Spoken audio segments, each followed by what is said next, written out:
Welcome to Jung at Night, where we explore the profound depths of Carl Jung's transformative psychology as you drift into peaceful sleep. Tonight's journey takes us into the architecture of inner strength, discovering how to build a mind so resilient, so deeply rooted in self-understanding, that it becomes truly unshakable. Let these ideas settle gently into your unconscious as you rest, knowing that even in sleep, transformation continues. Close your eyes, breathe deeply, and let's begin. Why do some people remain standing while others crumble at a single word, a setback, or a disapproving glance? Carl Jung believed the answer lies not in greater strength, but in deeper self-understanding.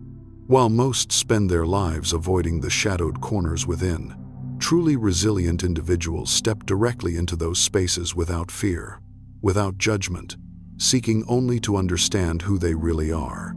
Jung once observed that our lives are guided by the unconscious, and until we illuminate it, we will mistake our patterns for fate. But fate is not an iron chain binding us to predetermined outcomes. It is a mirror reflecting what we have not yet found the courage to confront. Every surge of anger, every emotional wound carries a message, an invitation to enter the inner world where all genuine human power resides. To build a mind so strong that others instinctively respect its boundaries, you don't need to appear cold or distant. You need to become awakened, deep enough to understand your own nature, calm enough not to be disturbed by external turbulence. When you touch that authentic power, you no longer need to prove anything to anyone, because your very presence becomes a quiet declaration of self-mastery. And that is what we will explore tonight. How to build a mind of true strength. One that doesn't waver before praise, doesn't collapse before criticism, doesn't lose itself amid life's inevitable storms. Because when you understand the genuine source of inner fortitude, you realize that no one can truly harm you unless you grant them that power. You don't need to fight anyone. You only need to awaken. As we begin, I have a small challenge for you. If you're truly committed to this journey of self-development, leave a comment saying, "I accept the challenge," or simply "accept challenge." Now, let's move into the first part of tonight's exploration. Part 1. Recognizing the shadow. There exists a part of you that you constantly try to avoid, the part that triggers shame, anger, or feelings of inadequacy. You suppress it, pretend it doesn't exist, and wear masks of positivity, strength, or kindness. But here lies the paradox. This very part you're fleeing from contains your truest power. Carl Jung called it the shadow. He once said, "One does not become enlightened by imagining figures of light, but by making the darkness conscious." The shadow isn't something inherently evil. It is simply the rejected portion of the soul, everything you refuse to acknowledge about yourself. Envy, anger, fear, the need for control, the craving for recognition, even the vulnerabilities you deny. Every time you say, "That's not me," you push another fragment of yourself into darkness, and then that shadow grows, consuming your will, beginning to control you from within without your conscious awareness. Think about the times you've lost your temper over a minor comment, felt envious of someone's success, or experienced irritation when others received attention. It's not because they did something wrong. It's your shadow projecting outward. You only react intensely because you see in them a part of yourself you haven't accepted yet. You deny it silently, but it remains there, whispering through emotional reactions, impulsive words, and unconscious choices. And if you don't look it directly in the face, it will control you like a puppet that believes itself free. Pause here for a moment. Don't rush past this. Close your eyes for a few seconds and recall the last time you felt angry, small, or envious. Try asking yourself, which part of me is speaking through this emotion? If you're brave enough not to evade that question, you've just taken the first step toward truly seeing yourself. Recognizing the shadow is not a comfortable process. It's like looking in a mirror and seeing not only your familiar face, but also the distorted parts, the cracks, the aspects you once denied. But it is precisely there, in that raw honesty, that power is born, because you cannot master what you refuse to confront. Imagine walking through a forest and hearing an unfamiliar noise. You fear it because you don't know its source. But when you dare to shine a light on it, you realize it's just wind moving through branches. Your inner shadow works the same way. When you haven't seen it, it makes you tremble. When you dare to look, it loses its controlling power. Recognizing the shadow is the first step to reclaiming sovereignty over your own mind. Someone might ask, but why touch that dark part? Why not just focus on the positive? Because light has no meaning if you've never known darkness.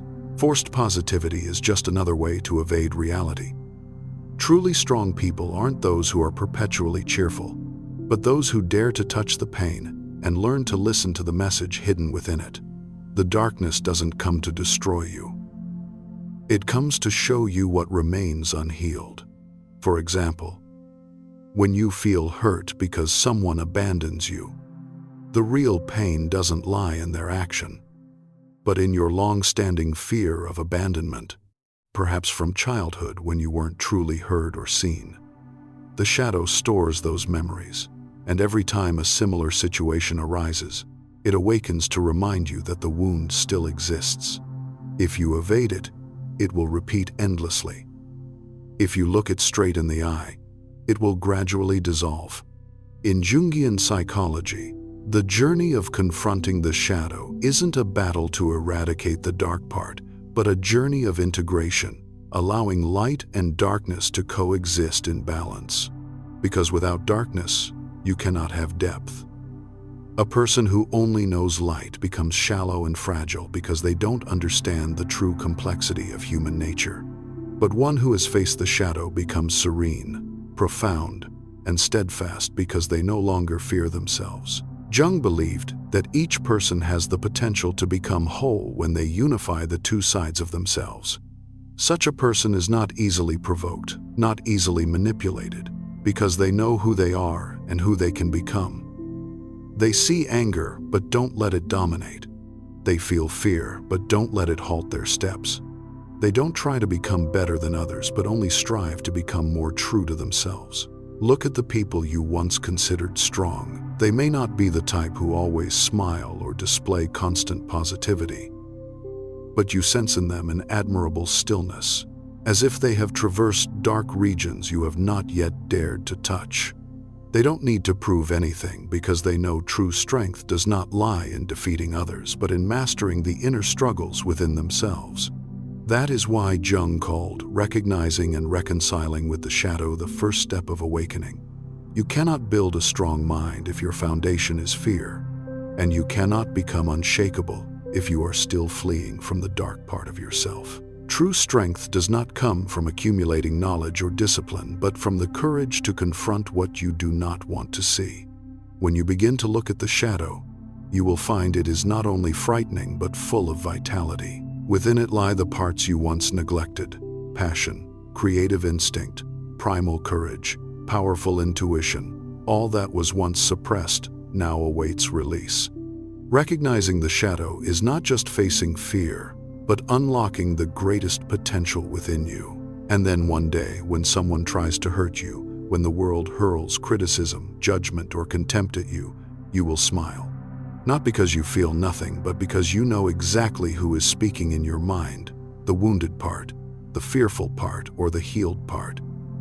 When you know that, no one can manipulate your emotions anymore. Part 2. Overcoming the victim archetype.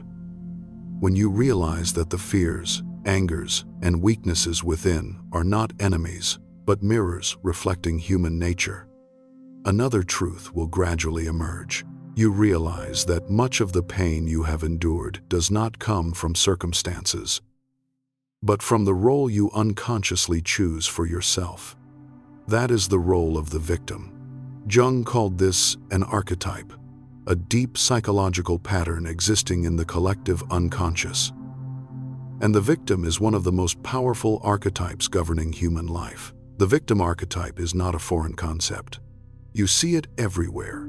In the person who constantly complains that life is unfair, in the one who always blames the past, parents, society, relationships, or fate. And sometimes you see it in yourself when you say, "I can't. I would have been different if not for." The victim archetype is very subtle because it cloaks itself in the appearance of legitimacy. It makes you believe you are merely the injured party, that everything that happens is someone else's fault. But behind that is a cold truth. When you cast yourself as the victim, you also strip yourself of the power to master your own life. Jung once said, "I am not what happened to me. I am what I choose to become." But to choose, you must be conscious. And that consciousness only comes when you dare to look at how the victim archetype is manipulating you. Because no one is truly a victim forever. Only someone who has not yet realized they could stand up. In analytical psychology, Jung believed that every archetype has two faces, the light and the dark. The victim archetype in its light face helps us recognize pain, empathize, and awaken compassion. But in its dark face, it turns us into dependence on our own suffering. We begin to live through trauma, seeking attention, pity, or validation from others to fill the inner void. It makes us confuse suffering with proof of existence. And that is when the shadow of the victim devours our true self. You can see this in those who have been betrayed and then carry a deep belief that everyone will leave me. They build walls to protect themselves, but unwittingly imprison themselves in isolation.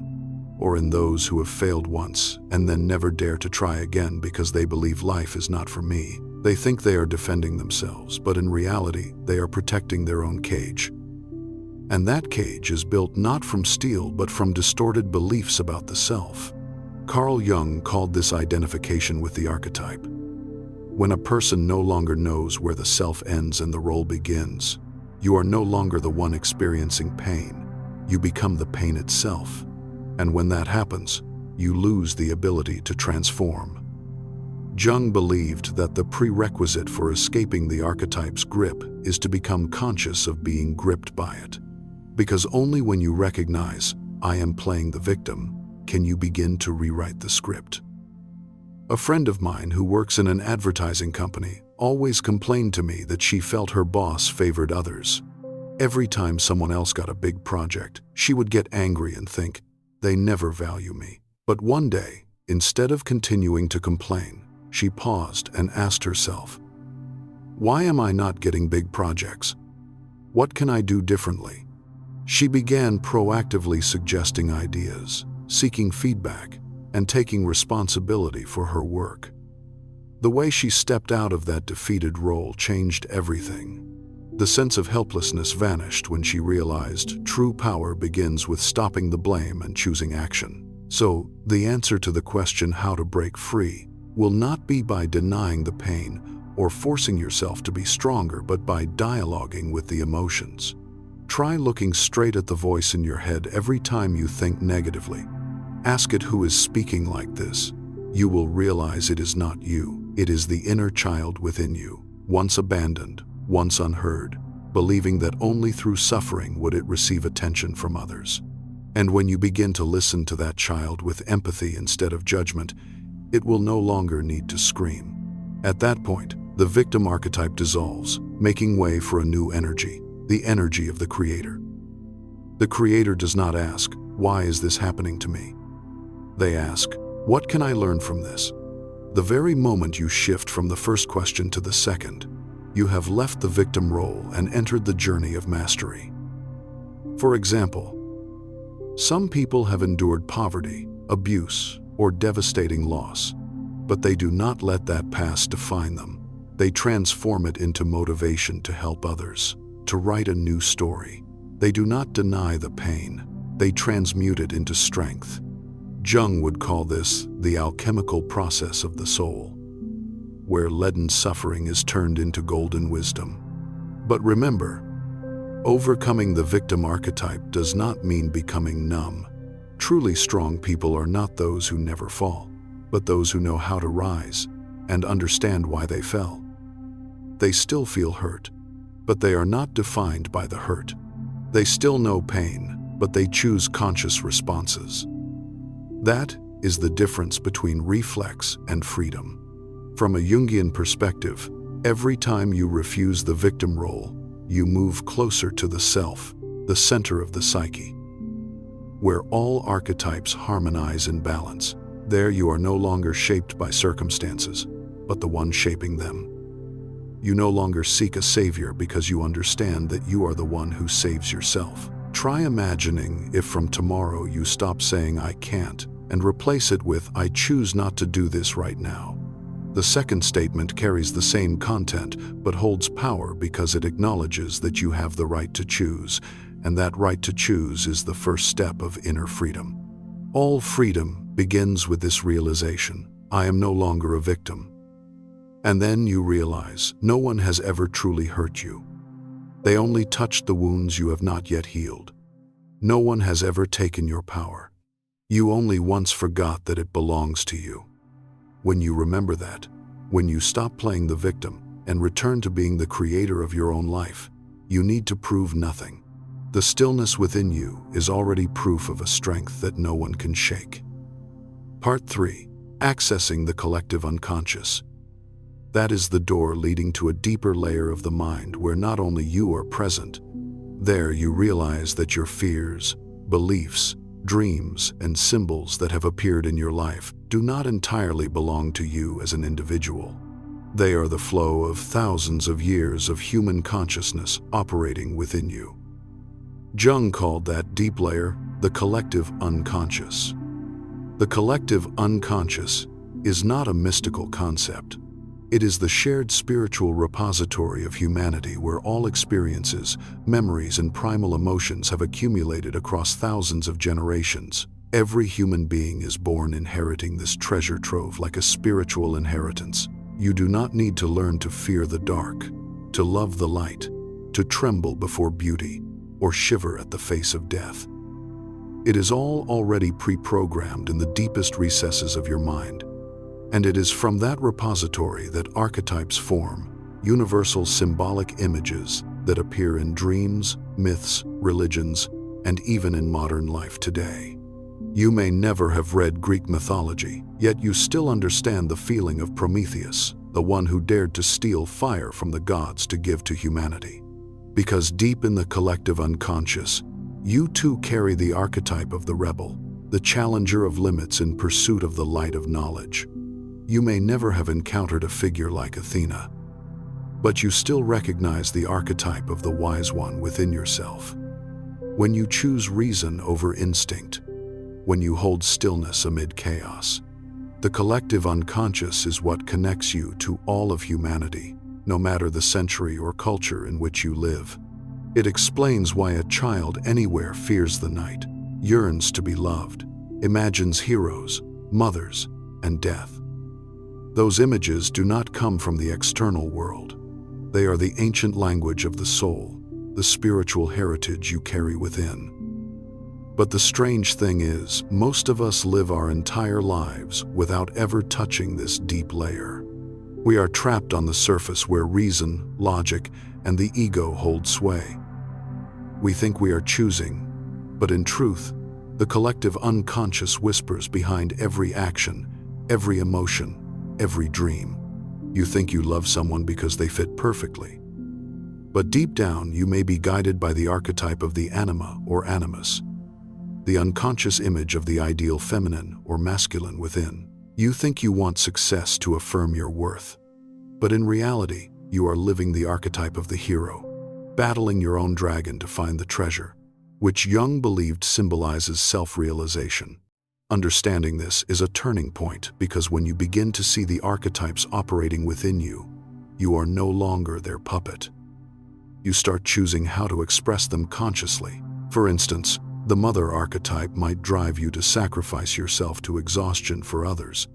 But when you recognize it, you can transform that energy from blind sacrifice to compassionate care, from control to mindful nurturing. Or the warrior archetype, If unconscious, it makes you aggressive, bent on victory at any cost. But when you master it, it becomes the strength to protect boundaries, to stand for what is right without being ruled by hatred. Within each person exist dozens of such archetypes: the teacher, the healer, the betrayer, the wanderer, the king, the warrior, the creator. They come and go, shifting with time and circumstance. The issue is not to eliminate them, but to learn to call upon the right one when needed. Like a skilled director, you do not let a single actor dominate the stage. You know when to let the warrior appear, when the healer needs to speak, when the wise one should lead. A strong mind does not try to control everything, but one that knows how to work with the unconscious rather than being controlled by it.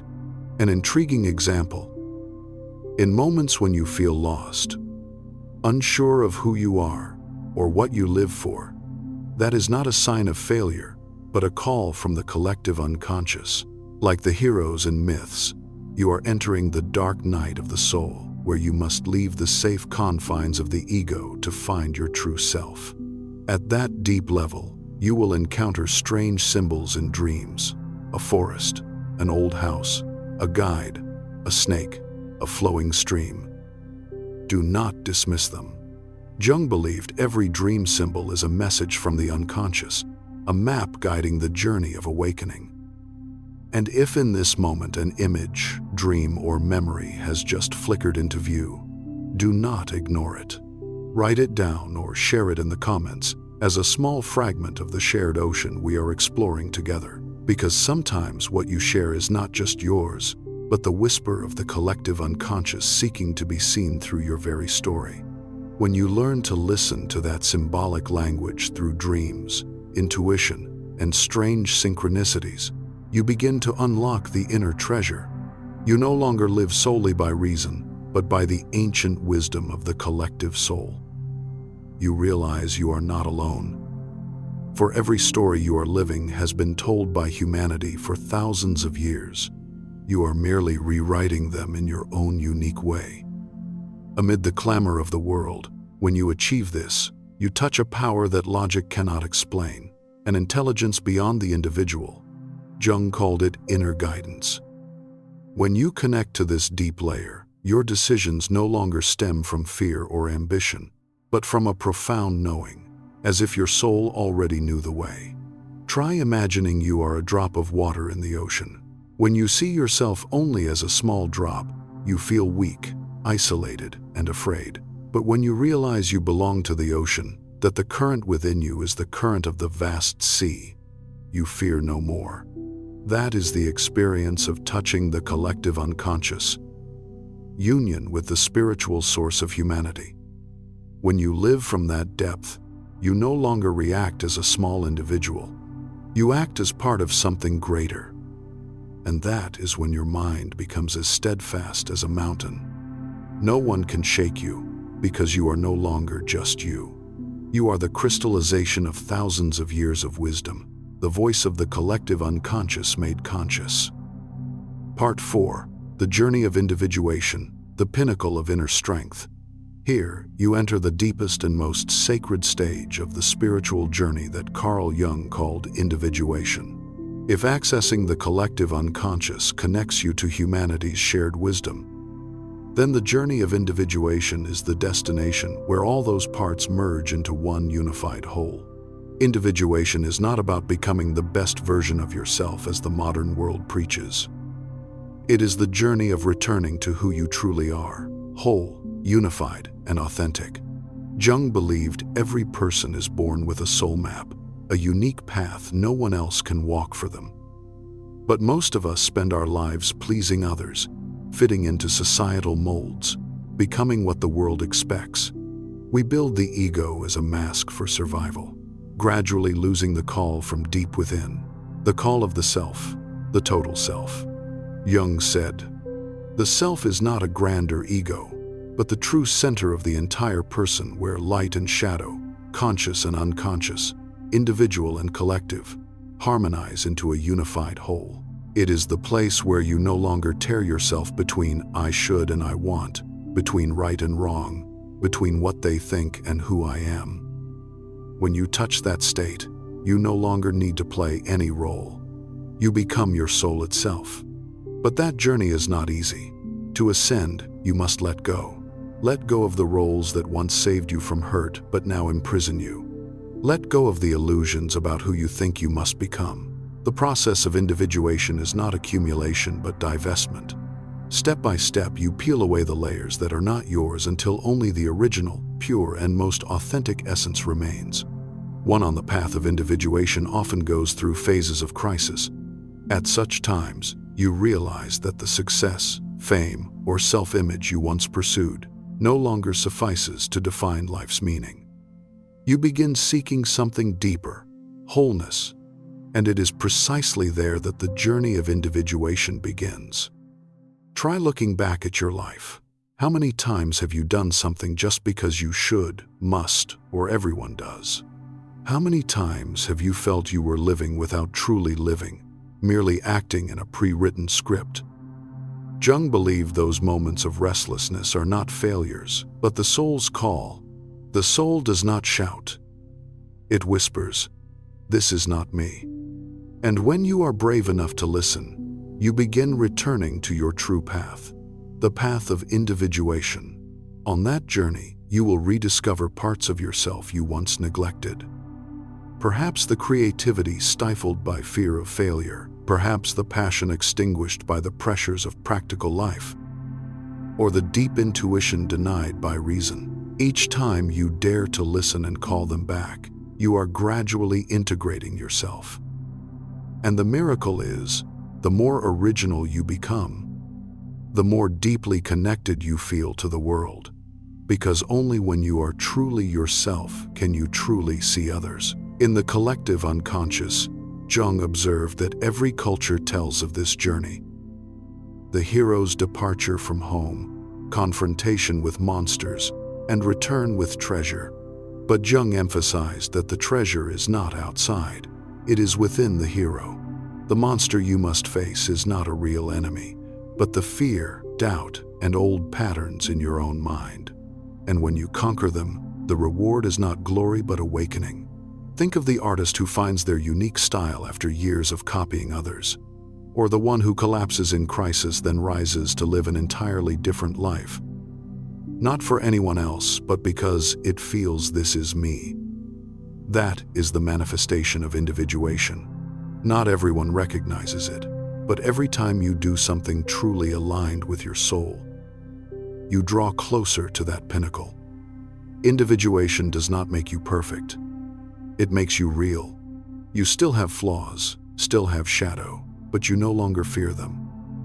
You understand that shadow is not opposed to light. It is the indispensable part that gives light meaning.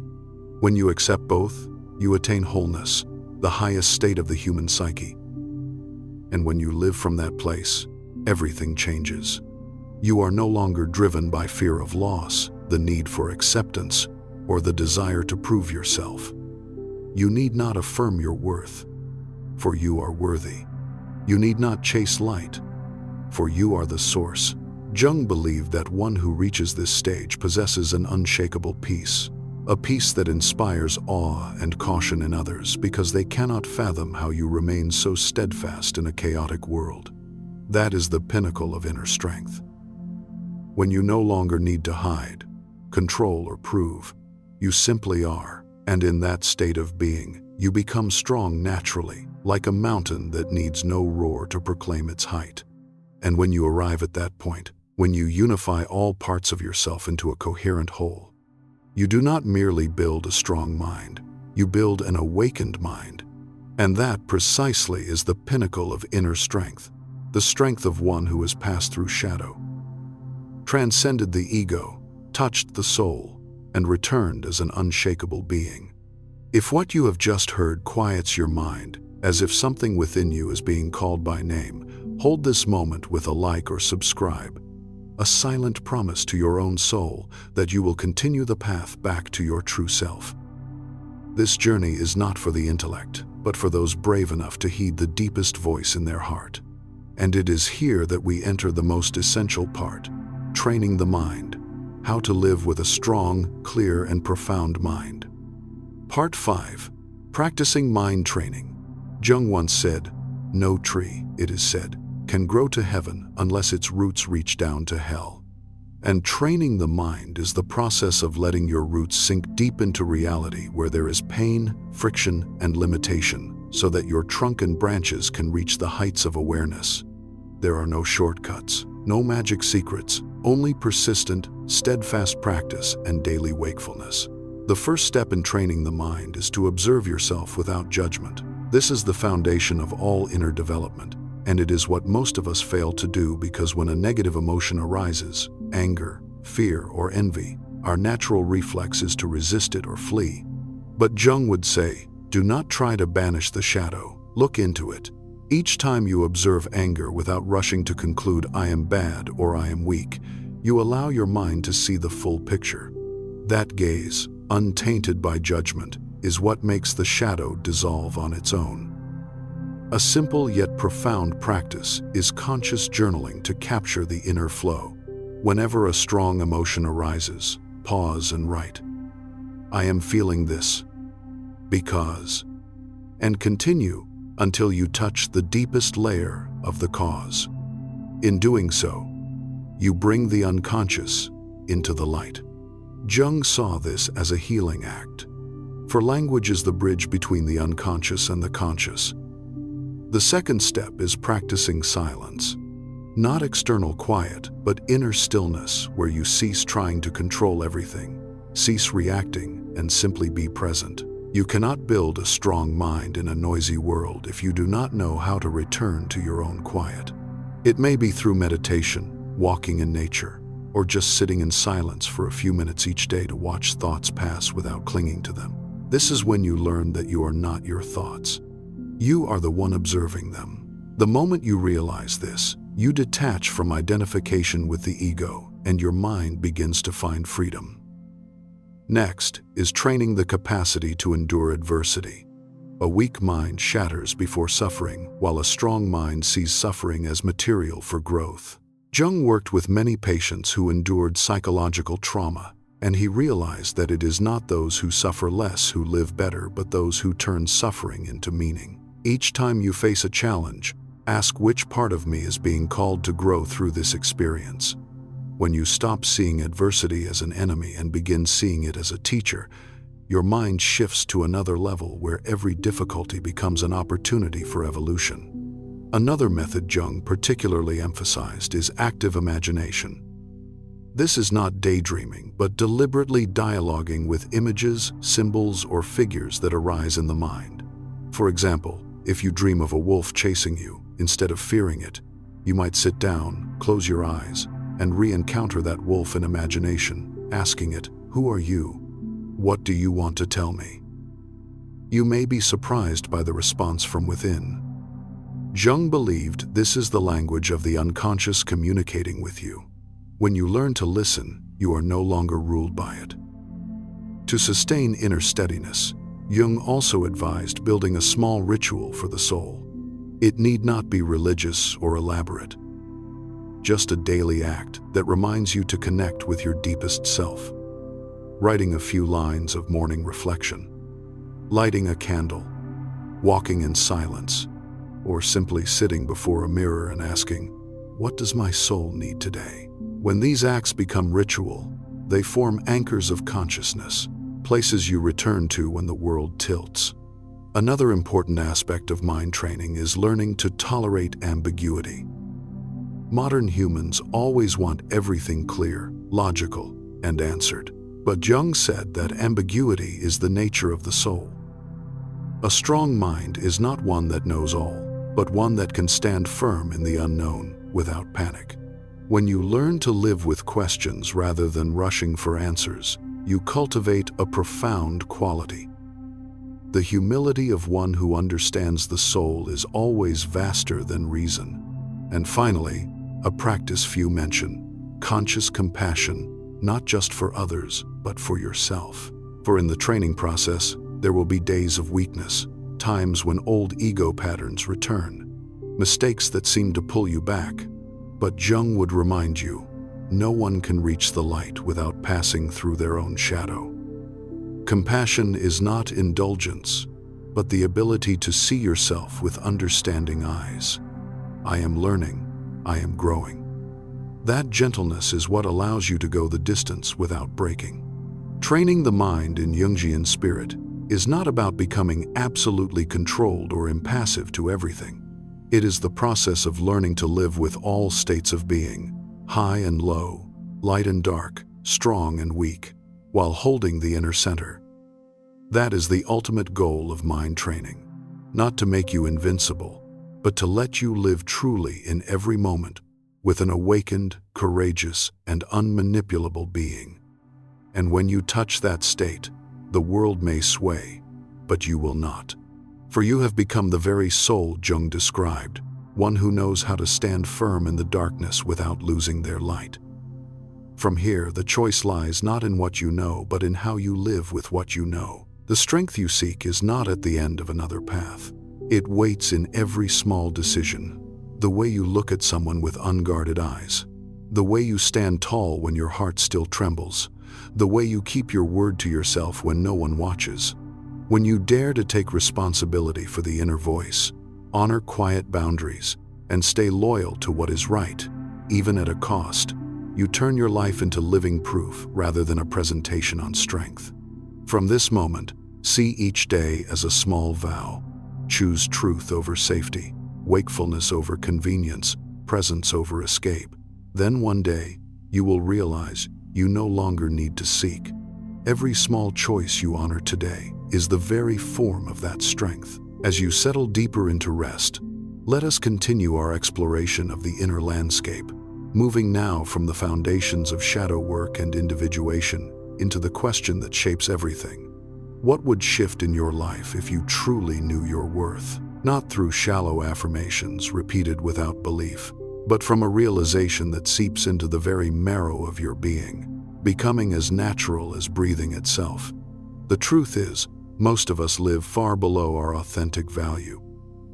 We negotiate with our emotions as if they were bargaining chips.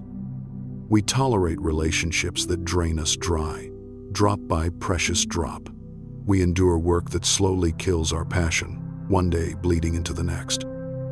We settle for mere crumbs of kindness because somewhere deep down, we don't believe we deserve the feast that life offers.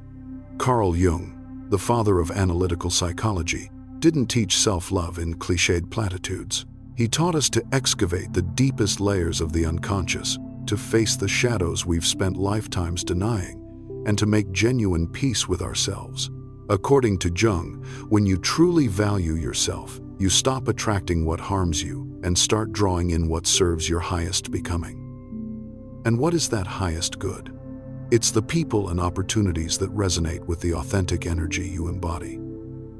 It's a life no longer fractured and out of sync with your heart. A life where work, love, dreams, and your essence flow as one harmonious current, like a river that knows its course. In this part of our journey tonight, we'll explore why prioritizing yourself attracts entirely different outcomes, how the unconscious shapes everything you experience, and why awakening to your true nature changes not just you, but the very world that mirrors you back to yourself. Stay with me until the end, because what you're seeking might not lie in someone else's words, but in the awakening that's been waiting patiently within you all along. Number 1. The unconscious and its silent control. Have you ever wondered why you keep repeating the same patterns in relationships, always choosing people who aren't ready to love you the way you deserve? Why every time you have a genuine chance to step beyond your comfort zone, an invisible fear pulls you back like an undertow? Or why, despite having everything that should make you happy on paper, a stable situation, decent relationships, you still feel hollow inside, as if you're living someone else's carefully scripted life? Jung called this force the unconscious, and understanding it changes everything. For Jung, the unconscious isn't merely a storage bin for forgotten memories or unprocessed experiences. It's a living, breathing structure, the deeper rest of you when all masks and pretenses are stripped away. It's where everything you dare not admit to yourself resides. The parts you reject because they seem unacceptable, unfitting, or simply too painful to acknowledge. Jung didn't describe the unconscious as a dumping ground for unwanted memories, but as an operating system running silently in the background of your entire existence. The unconscious never sleeps, never stops working, and doesn't wait for your permission to act. It works tirelessly behind the scenes, recreating patterns, setting up repetitions, constructing situations that make you react the same way you always have, and you simply call it life, believing it's just how things are. A woman might repeatedly find herself in relationships with emotionally unavailable, distant partners, not because she's unlucky or cursed, but because her unconscious learned, perhaps in early childhood, that love is something incomplete, something withheld. A cold mother, an absent father. These formative experiences leave their mark not through explicit words, but through accumulated emotions that sink deep into the psyche. And emotions, Jung observed, are the primal language of the unconscious, the native tongue it speaks. In modern psychology, this aligns with research on emotional memory and attachment patterns formed in our earliest years. The mind doesn't just store factual information. It stores how you felt in moments of lack, rejection, or abandonment, then recreates similar situations in adulthood, not to punish you, but to maintain a familiar internal state, even when that state causes suffering. Jung believed we cannot be truly free while living under the unconscious's invisible control. The real danger lies in its silence, its subtle movements. You don't notice it operating. You believe your choices reflect what I genuinely want, my natural preferences, or just how life unfolds. But Jung warned us clearly. Until you make the unconscious conscious, it will direct your life, and you will call it fate. The unconscious acts like a faithful mirror, reflecting the deepest beliefs you hold about yourself. Beliefs so fundamental you barely recognize them as beliefs at all. If you believe you're not good enough, not interesting enough, not worthy of genuine love, you don't need to announce it aloud. The unconscious broadcasts that belief to the world through your body language, your gaze, the tone of your voice, and the choices you make moment by moment. It creates what might be called a vibrational field that people and situations aligned with that belief somehow recognize and approach, like finding their perfect match. I've known many intelligent, educated, genuinely kind women who repeatedly attract rude, selfish, or volatile partners. They don't consciously want men like that. They can't understand why this keeps happening. But looking back into their histories, their unconscious often carries a childhood memory of witnessing their father mistreat their mother daily, harsh words becoming the background noise of home. For that young child, love became unconsciously tied to endurance and silence, to accepting pain as proof of connection. She doesn't want this pattern as an adult, but her unconscious quietly shapes her choices according to that ancient template. In modern psychoanalytic theory, this is called repetition compulsion, the psychological urge to reenact unresolved traumas, as if unconsciously trying to rewrite the ending to finally get it right. The paradox is brutal. Until you become fully aware of what's happening beneath the surface, you'll only recreate the pain, never heal it. The unconscious doesn't just shape romantic relationships. It governs your dreams, your emotional reactions, your career choices, even physical pains that have no clear medical cause. You might see this when a woman feels inexplicably exhausted every single time she's on the verge of a real breakthrough. Or when she struggles to say no even in situations where yes clearly harms her. These aren't character weaknesses or personal failures, but signals from the unconscious, where limiting beliefs have become embedded in the body itself and in automatic emotional reflexes. Jung also described the unconscious as a realm filled with symbols and archetypal images. It doesn't communicate in logical, linear language, but through vivid images, intense emotions, and strange dreams that seem to come from nowhere. A woman who repeatedly dreams of being trapped, being watched, or running endlessly toward an unreachable destination, maybe receiving a direct call from her unconscious, signaling she's living in a prison constructed from her own internal limitations. These symbolic messages are clues that, if you learn to read them with patience, reveal what's truly driving you from within, often in ways that surprise your conscious mind. Modern psychology supports Jung's insights through extensive research on the subconscious and the autonomic nervous system. Most of our perceptions of the world arise not from careful logic, but from automatic responses shaped by early experiences and stored as reflexive patterns in the nervous system. What you call gut feelings or intuition is often the unconscious speaking its truth, trying to guide you toward or away from something your conscious mind hasn't yet recognized. But the unconscious isn't your enemy, despite how it might sometimes feel. The issue is simply this: when you don't see it at work, when you remain blind to its influence, you become a puppet controlled by aspects of yourself you don't understand. Jung compared the unconscious to a hidden god operating in your life. Ignored and denied, it destroys you slowly. Acknowledged and integrated, it becomes a wellspring of light, creativity, and authentic power. This is the quiet tragedy of so many modern people. They seem to live full lives on the surface, yet deep down feel they aren't truly alive, aren't truly themselves. They repeat draining relationships, soulless workdays, and call it duty, responsibility, or just reality. Jung believed the unconscious isn't merely a storehouse of negative experiences. It's a vibrant treasury holding everything you've ever been, felt, or dreamed, but later suppressed or forgotten out of necessity or pain. The problem is profound. If you're unaware of what lies beneath the surface, those hidden parts drive the choices you think are completely natural and free, from the people you're drawn to love, to the jobs you keep despite unhappiness, from how you react to criticism, to how you see yourself reflected in the mirror each morning. In other words, the unconscious writes the script of your life while you sit in the theater, believing you're the director making conscious choices. Imagine your mind as a house with many rooms. The conscious mind is the living room, tidy and presentable, where you welcome guests and put your best self forward.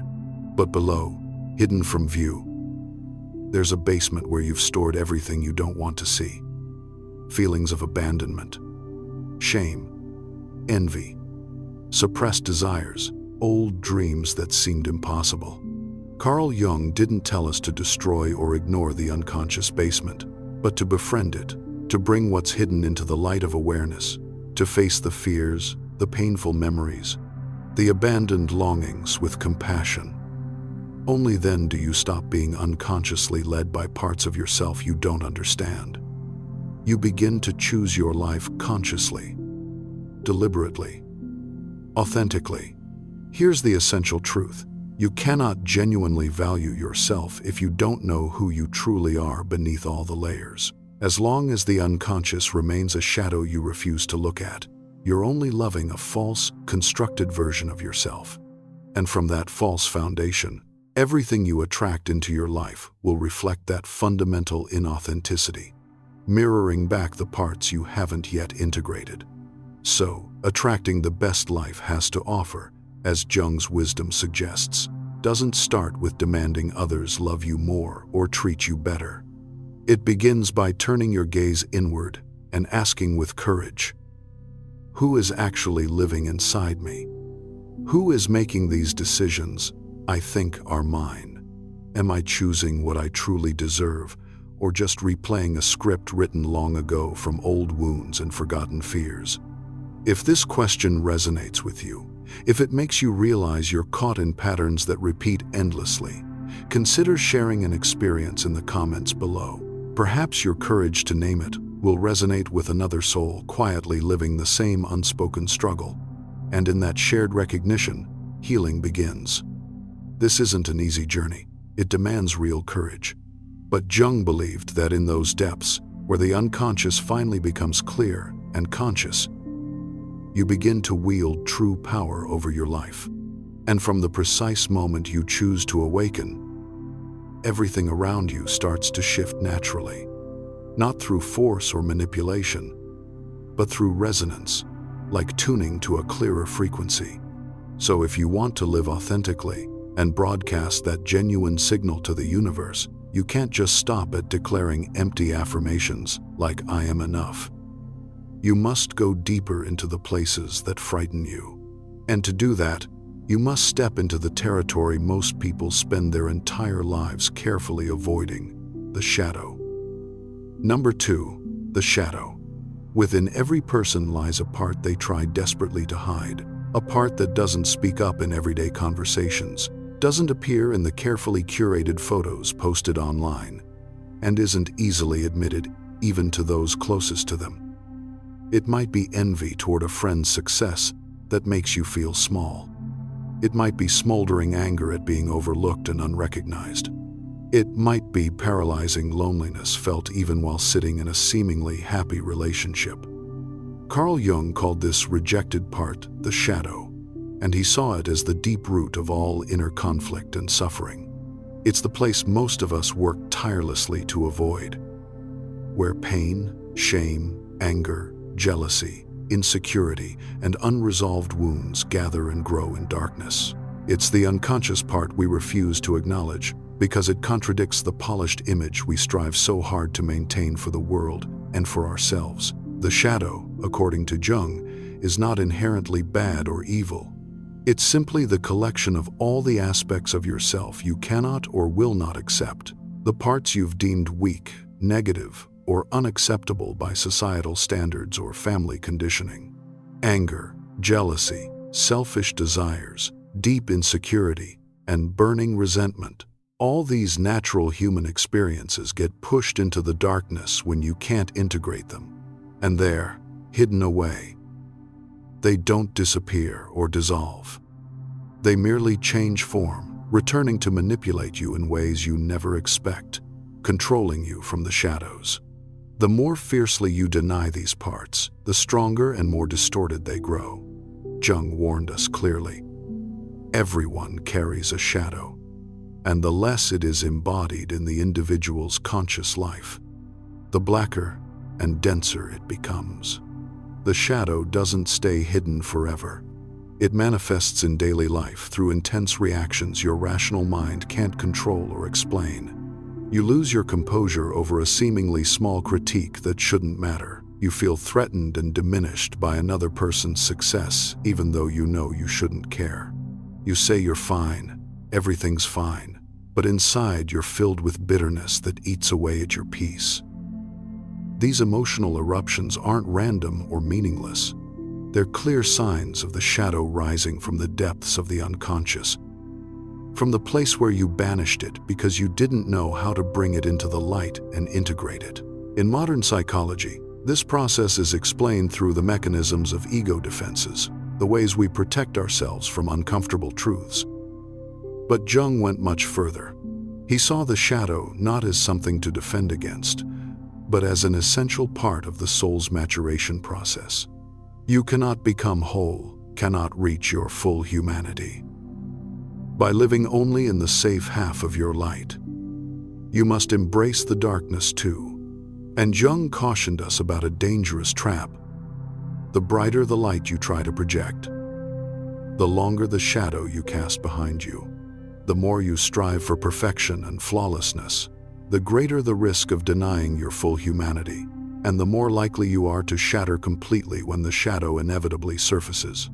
Some people spend their entire lives being calm, controlled, and proper, only to break apart suddenly at a certain point, often after a shock, a loss, or simply prolonged exhaustion that cracks the facade. A loving mother raising her child with endless patience suddenly snaps at them over a trivial mistake, shocking herself. A gentle partner in a decade-long marriage one day packs their bags and leaves without looking back, unable to explain why. A model employee bursts into tears during an ordinary meeting over a routine comment from their supervisor that somehow pierces through.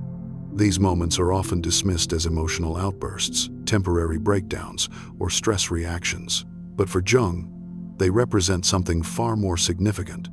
the shadow finally breaking through the door you've kept locked for too long, demanding to be seen and integrated. This pattern is strikingly common in modern life.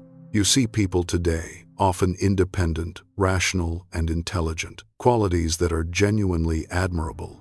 Yet many carry an energy of excessive control, defensiveness, and underlying fear, shaped by old wounds carefully hidden beneath a socially applauded role. The more they deny their darker parts, their anger, their neediness, their selfishness, the further they drift from their authentic essence, from the true nourishment their soul requires. But something beautiful happens when people begin to embrace themselves fully, both their gentleness and their anger, their strength and their moments of selfishness, their light and their darkness.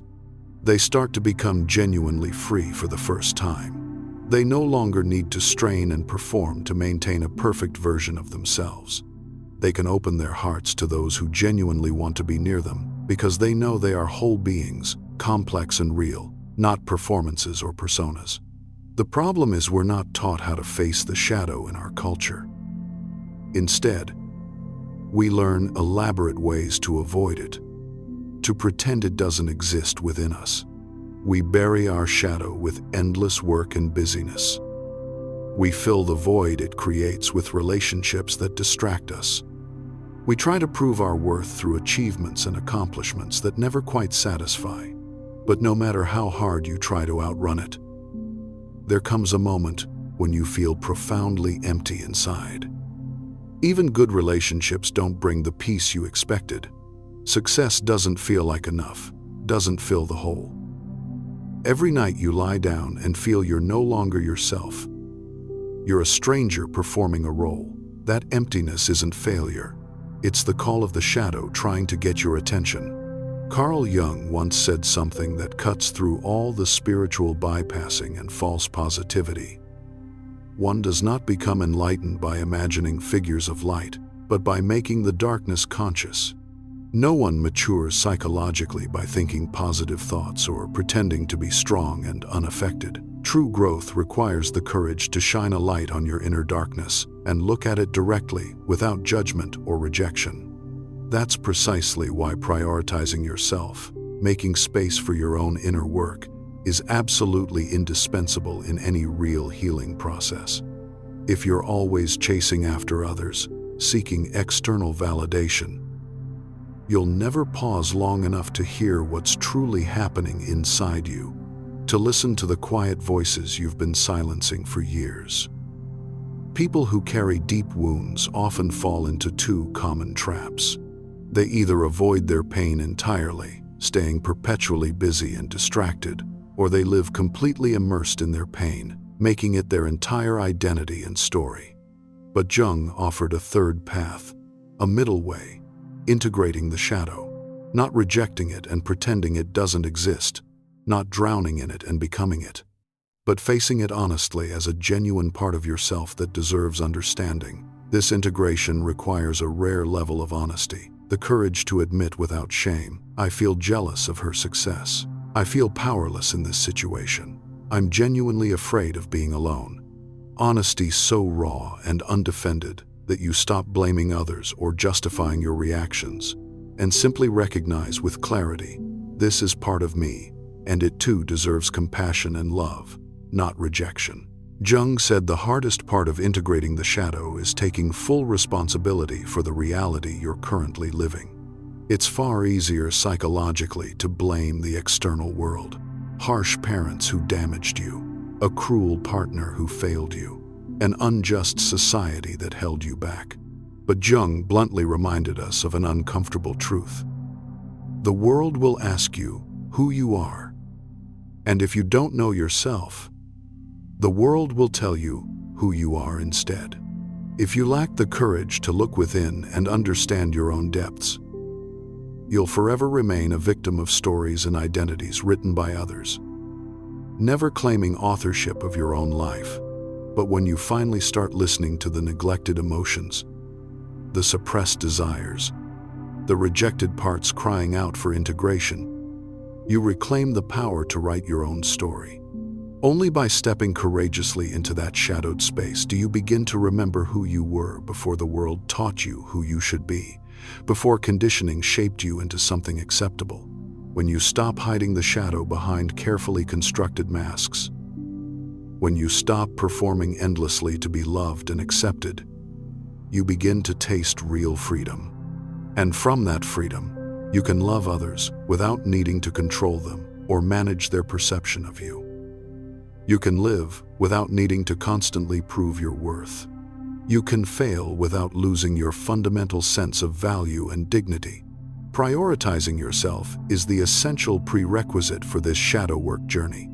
If you don't carve out dedicated space and time to face your shadow, you'll never grasp the true source of your emotions, reactions, and suffering. You'll only ever treat surface symptoms, never touching the root cause that keeps generating the same patterns. And there will come a profound moment when, having found the courage to face your darkness and integrate it with compassion, you can no longer hold on to the things that once fed that darkness. You can't return to relationships or situations that require you to reject parts of yourself. Recognition of the shadow is the crucial first step. But true liberation begins when you dare to let go of what no longer reflects the person you're becoming through this integration. Number 3, daring to let go. There are things you cannot salvage or fix, not because you didn't try hard enough or love deeply enough, but because they were never truly yours to begin with. Never aligned with your authentic path. Some relationships can no longer be mended or restored, not because you lack patience or compassion, but because you've outgrown the version of yourself that originally chose them, that needed them. And there are dreams you once pursued with your entire being, dreams that at some point begin to feel constricting rather than liberating, not because you failed at them, but because you've come to know what genuinely aligns with who you are now, with your integrated self. Yet, letting go of what was once your anchor, your core belief, or a fundamental piece of your identity is never easy or simple. However, according to Carl Jung's psychology, letting go is not surrender to defeat, nor is it failure or giving up. Letting go is actually a profound act of love for yourself. It requires a different, perhaps deeper kind of courage than holding on does. The courage to admit honestly that what once mattered deeply no longer fits who you're becoming. In the process of individuation, which Jung considered the ultimate goal and purpose of psychological life, letting go is an absolutely indispensable step that cannot be skipped. Individuation isn't about becoming someone better or more impressive than you are. It's about becoming wholly yourself, unpretentious, undivided, and authentic. To evolve into that integrated, authentic self, you must release the parts that once helped you survive difficult times, but have now become burdens weighing you down. Like a cocoon that once protected the vulnerable caterpillar, if it doesn't tear open and fall away, the butterfly trapped inside will never emerge into flight. A woman who endured mistreatment to keep the peace, who strained and performed to be loved, who sacrificed her own needs to maintain the image of being a good person, may feel genuine pain when shedding those old protective roles. It can feel like betraying who she was, abandoning her former self. But Jung was absolutely clear about this. As long as you live according to others' expectations and definitions, you haven't yet begun to live from yourself, from your true essence. You cannot hear your authentic inner voice if you're still clinging desperately to the noise and demands from outside. Thus, letting go is ultimately a deliberate act, a conscious choice. Choosing yourself over continuing to hold on to what silently kills your spirit. Consider a woman who's been in a relationship for over 6 years. There's no dramatic abuse or betrayal, no clear villain in the story, but neither is there genuine growth, deep connection, or real joy. Every conversation feels shallow and scripted. Every date merely tolerable, something to get through. She feels herself slowly fading, no longer laughing freely, no longer vibrant and alive. Yet she stays year after year. In this case, Jung would ask a piercing question. What are you being loyal to? the actual person and relationship, or your fear of loss and being alone. So how can you practice individuation and truly let go of what no longer reflects your essence? Below are specific, practical approaches to guide you on this journey. If you're ready to begin, comment "I'm ready" below, and let's walk this path together. Practice 1. Dialogue with your inner self. Jung strongly advocated a technique he called active imagination, a purposeful, conscious dialogue with different parts of yourself. Try this. Write out a conversation between you and the part you're struggling to let go of. Whether it's a relationship, a role, an expectation that exhausts you, write as if you're speaking to a real person sitting across from you. You'll likely notice something remarkable happening. The part you fear losing begins to speak back, revealing why it clings to you so tightly, what needs it's been trying to meet. Practice 2. Observe what drains you without clear reason.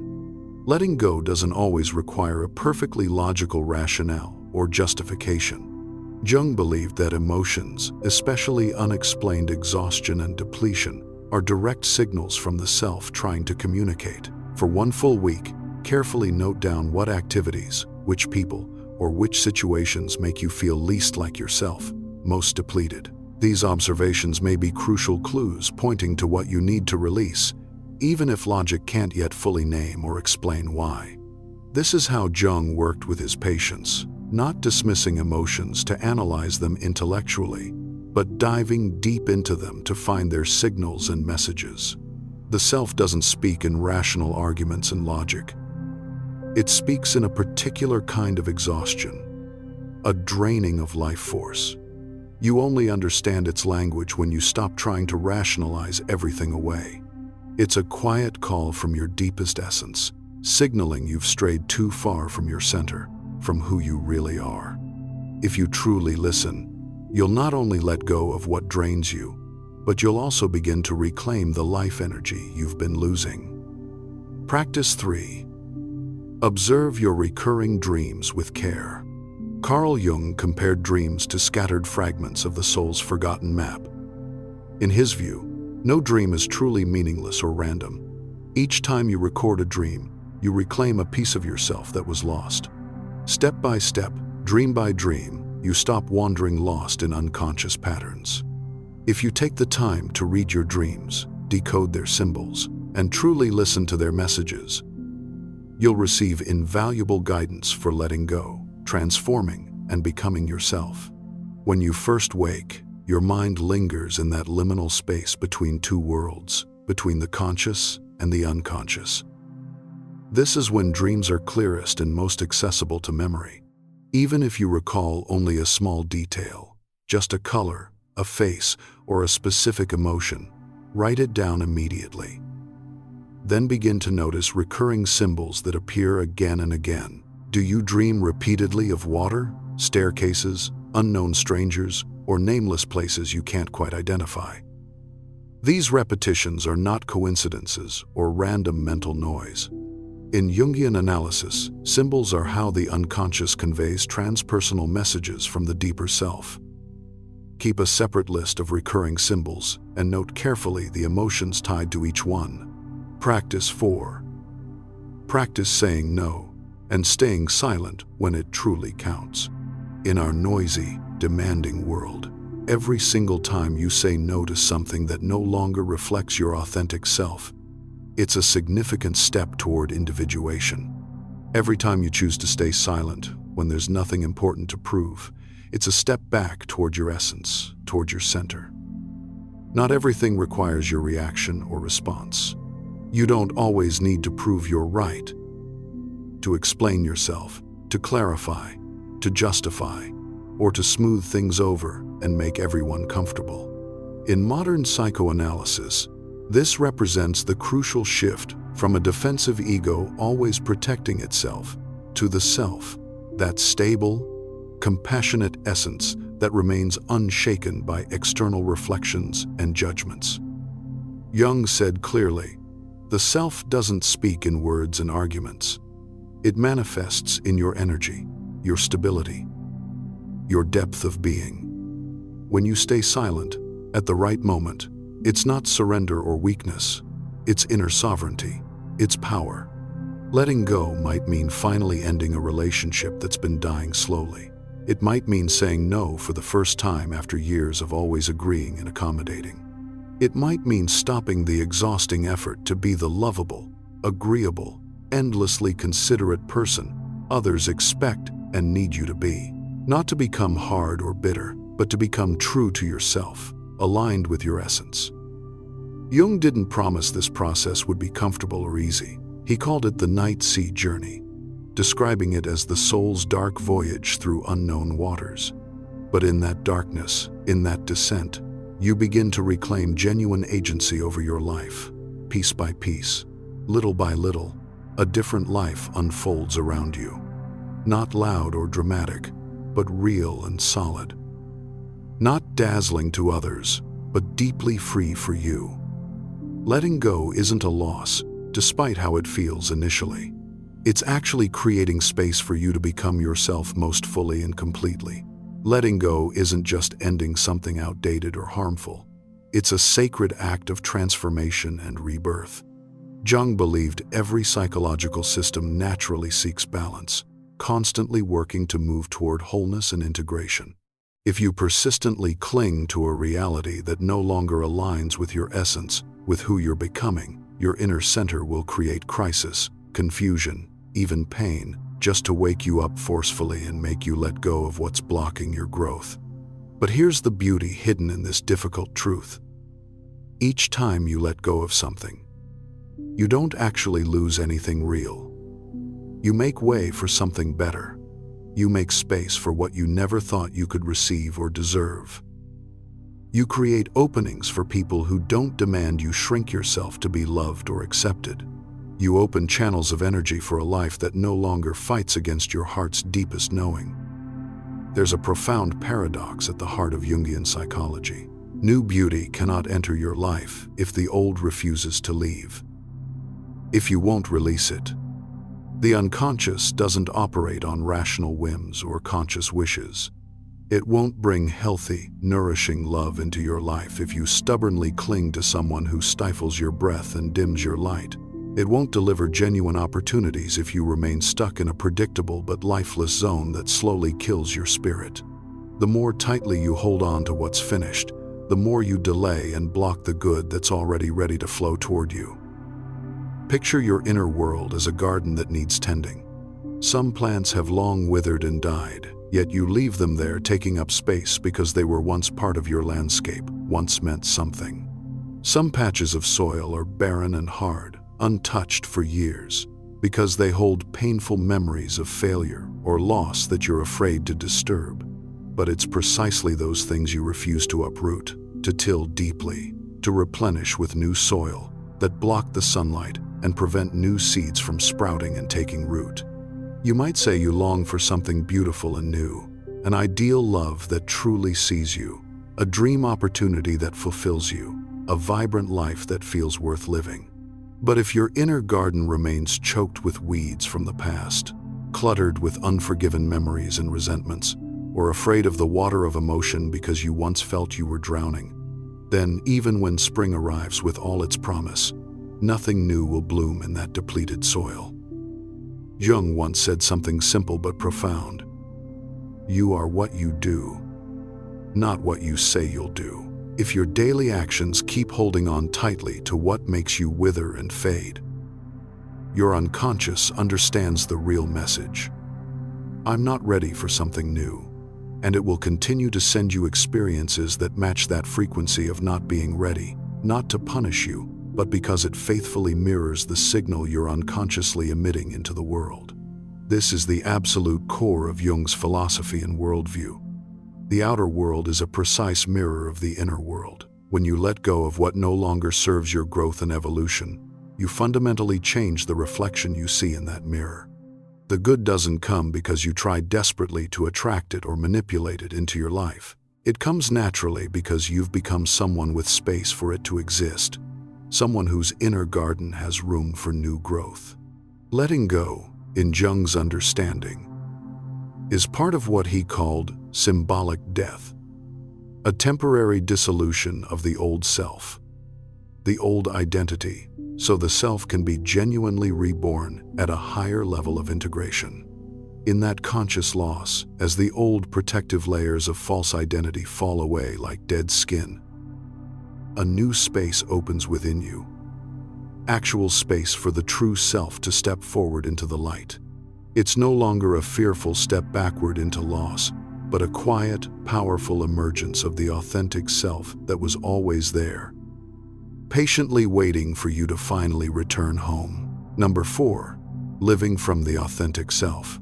There comes a quiet but absolutely unmistakable moment in a person's life when they no longer feel they belong to the things once deemed stable and secure, to the roles once admired and rewarded, or to the relationships once called love. Carl Jung called this pivotal moment the call of the self, the summons of the authentic essence. For him, this self is the most sacred center of the entire human psyche, the very core of who you are. It's not the everyday ego you use to navigate society and meet its demands. It's not the mask you wear to be loved and accepted, and it's certainly not the definitions and labels others impose on you from outside. The self is your deepest, most original essence, the true home of your intuition, your life energy, your unique purpose, and your inimitable way of being in the world. Living from the self means you no longer act primarily out of fear of consequences. You no longer barter pieces of your being for acceptance and approval. You no longer bend and twist yourself to fit into a mold that was never designed for your unique shape. It's not rebellion against society or others. It's something far deeper, a homecoming, a return to the part of you that you've always been but forgot about amid all the noise, demands, and conditioning of the outside world pressing in. Jung believed that in the first half of life, people are usually guided by the ego, the personalized self shaped by experiences, acquired identities, social roles, and external achievements. This ego development is necessary and important for functioning in the world. But without a conscious pause, without reflection, the ego becomes a prison rather than a tool, a confined place where you live up to endless expectations and standards that aren't truly yours. Because the authentic self cannot live fully through adopted roles and performances. The self only truly thrives when you dare to shed those roles completely and stand naked before yourself, seeing who you really are underneath everything. Living from the self isn't about breaking through dramatically to outshine others or prove something. It's about finally stopping, ceasing to betray yourself in small ways every day. It's when you see with sudden clarity which dreams you're actually living on behalf of other people's expectations. It's when you stop automatically asking, "What will people think?" and instead ask with genuine curiosity, "Is this true for me? Does this align with who I really am?" That small shift in questioning is a clear sign you're beginning to pivot from living externally to living internally, from performance to authenticity. A person living from their authentic self isn't always strong in the conventional sense that society celebrates. But they possess an unmistakable quality. They are clear in their gaze that meets yours directly. Clear in their stride that knows where it's going. Clear in their refusal of what doesn't align with their soul's truth. They don't need to shout or argue to affirm themselves and prove their worth. Their quiet presence itself becomes a magnetic force that others feel immediately. Jung believed the self is the most powerfully magnetic center within a person's entire being. When you live in genuine alignment with it, you don't need to chase after good things desperately. They find you naturally. Why does this happen? Because the self doesn't emit signals of lack and desperation, but of wholeness and completion. Not signals of fear of abandonment, but of resting securely in yourself. Not of needing to prove you're worthy, but of the simple truth, I am already enough exactly as I am. This frequency, this energetic resonance, reshapes everything around you like a new magnetic field forming, naturally drawing in people, opportunities, and experiences that resonate with your true essence rather than your false self. Recall the last time you were with someone who made you feel completely at ease being yourself. Not because they did anything extraordinary or impressive, but because their energy didn't demand anything from you, didn't require you to perform or be different. They were simply living close to their self, their authentic center, which is precisely why they created space for you to return to yours. Jung believed deeply that those who live from the self heal others, not through wise words or advice, but through the quality of their presence alone. But living from the self is not easy or automatic. To reach it, you must pass through layers of fear, dissolve illusions, and release the things you once thought were you. As we near the completion of tonight's journey through Jung's wisdom, let us explore something profound. Imagine there exists a small group of people in this world, less than 1% of all humanity, who carry an energy that makes an entire room fall silent when they enter. Not through loudness or effort, not needing to prove anything to anyone. Yet you instinctively feel they know something the rest of the world has not yet discovered. They don't merely live day to day. They exist with presence, as if every breath they take carries the rhythm of a deeper, quieter, truer world underlying everything. Carl Jung called them the chosen ones, souls who do not merely walk through life's surface experiences, but walk through themselves, diving deep into their own depths. They were not born to fit neatly into society's boxes, but to awaken both themselves and others. In their eyes lies the stillness of someone who has fallen to the very bottom of their own darkness, and in their hearts burns the fire of one who has found meaning and purpose even in that darkness, perhaps especially there. But what makes them so fundamentally different from others? Is it the light within them that makes darkness naturally retreat, the inner strength to stand firm in complete solitude? Or the still energy that can move another person's soul without words? In this final part of our journey tonight, we will explore 7 sacred marks that Jung believed only truly awakened souls carry within them. Not to make you become someone else, not to create hierarchy or superiority, but to help you recognize perhaps you have been one of them all along without ever fully knowing it. Number 1. The light that makes darkness retreat. Have you ever wondered why the more you grow spiritually and psychologically, the fewer people seem to genuinely understand you? Why, when all you truly want is peace and authentic connection, the world around you suddenly becomes noisy and chaotic? Those who were once close begin to drift away like ships leaving harbor. And even people you've done nothing to feel somehow uncomfortable in your presence, unsettled by something they can't quite name. Carl Jung called this phenomenon shadow resistance, the natural resistance of darkness to the light of awareness and consciousness. When a soul steps out of its primal, unconscious layer, transcends the ego's endless games and manipulations, and begins living by the frequency of truth and authenticity, its energy becomes a revealing light that illuminates everything around it. And light, by its very nature, is absolute honesty. It exposes whatever has not yet been healed, whatever remains hidden in shadow. A chosen one does not need to say anything confrontational or preach to anyone. Their mere presence changes the atmosphere of a room simply by entering it. Like turning on a lamp in complete darkness, there's no need to announce it or draw attention. The light itself forces the darkness to withdraw naturally. Jung once observed, "The brighter the light, the darker the shadow it casts." Meaning, as your energy becomes purer and more integrated, it not only illuminates your own being, but also reveals the shadow in others around you. Some people will be genuinely grateful for that light, recognizing it as something they've been seeking. But those who are not yet ready will either withdraw quietly or even attack you defensively, because your light forces them to see what they are not yet ready to face in themselves. Imagine you are a perfectly clean mirror in a dusty, neglected room. When someone looks into you, they don't just see you and your reflection. They see the dirt and dust on their own face reflected back at them.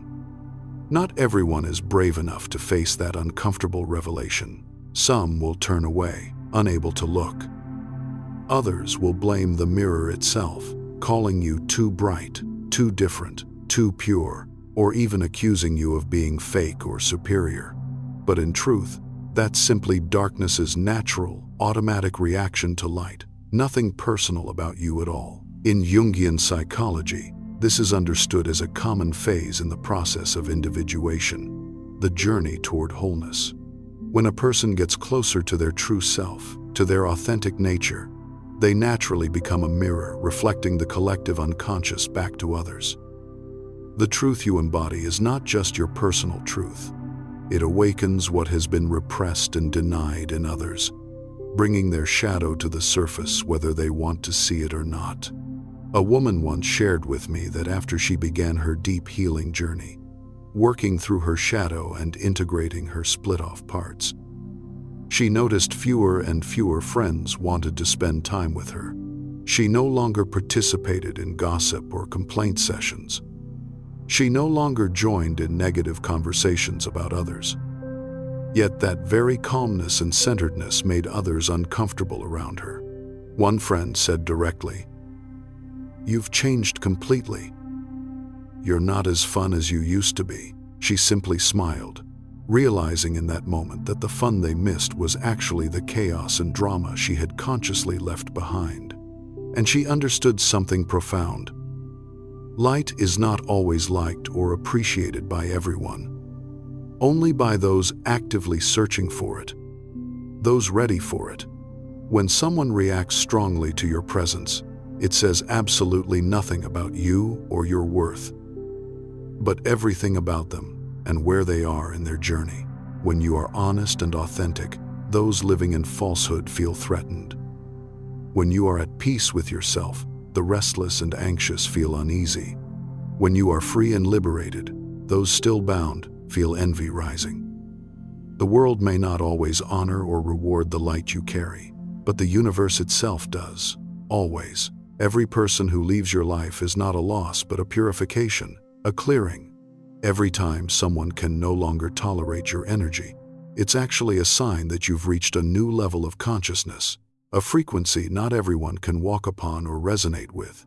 Look back honestly on your own life. How many times have those who left turned out to be unexpected blessings? How many times after heartbreak and loss did you emerge clearer, stronger, and more yourself? No one walks the chosen path without experiencing this natural cleansing process. Sometimes God or the universe does not take others from you directly. The process simply takes you out of the energy fields you've already outgrown, lifting you to a different level. The loneliness you feel during these transitions is not punishment for doing something wrong. It's sacred space, necessary emptiness where the soul resets itself completely to prepare for its next calling and purpose. If you feel yourself losing connection with the old, with what once felt comfortable and familiar, don't panic or try to cling desperately. Trust deeply that true light is never lonely forever. It's just being carefully placed where it truly belongs, among others of similar frequency. The chosen are not meant to be universally liked or popular. They are meant to awaken consciousness wherever they go. And sometimes awakening means walking alone in profound silence until you meet other souls carrying the same quality of light. Carl Jung once said something that captures this perfectly. The privilege of a lifetime is to become who you truly are. When you become your authentic self without compromise, you will realize not everyone is ready to see or accept that truth. But that is a privilege to be honored, not a burden to resent. True light needs no proof, no defense, no external understanding or validation. And when you are among the chosen, darkness naturally retreats from your presence. So if your very presence makes people drift away or react strongly, don't fear this or see it as failure. Remember this truth: only those carrying their own light can truly recognize light in another. Number 2, never belonging to the crowd. After the light within you fully awakens and stabilizes, the next thing almost always happens naturally. You begin to feel that you no longer belong anywhere in the conventional sense. You no longer belong to old friend groups that once defined you. You can't engage authentically in shallow conversations anymore. You no longer feel excited or energized by the things that once thrilled you and filled your time. And it's precisely within this profound sense of not belonging that the journey of the chosen truly begins in earnest. Carl Jung said that when the soul enters the process of individuation, the journey of becoming wholly oneself, it must separate from the collective consciousness, not out of arrogance or superiority, but because the universe pulls you away from the external noise to let you finally hear your soul's genuine call. The chosen often feel different and apart since early childhood. They feel things more deeply, think more intensely, and ask questions others instinctively ignore or dismiss. While most of the world seeks agreement and conformity to feel safe, they are driven relentlessly to seek truth regardless of where it leads. In a Jungian therapy session I once heard about, a woman named Era shared her profound story. She worked in a large corporation, had a circle of friends, had a long-term relationship, but always felt as if living in a costume that didn't truly fit her essence.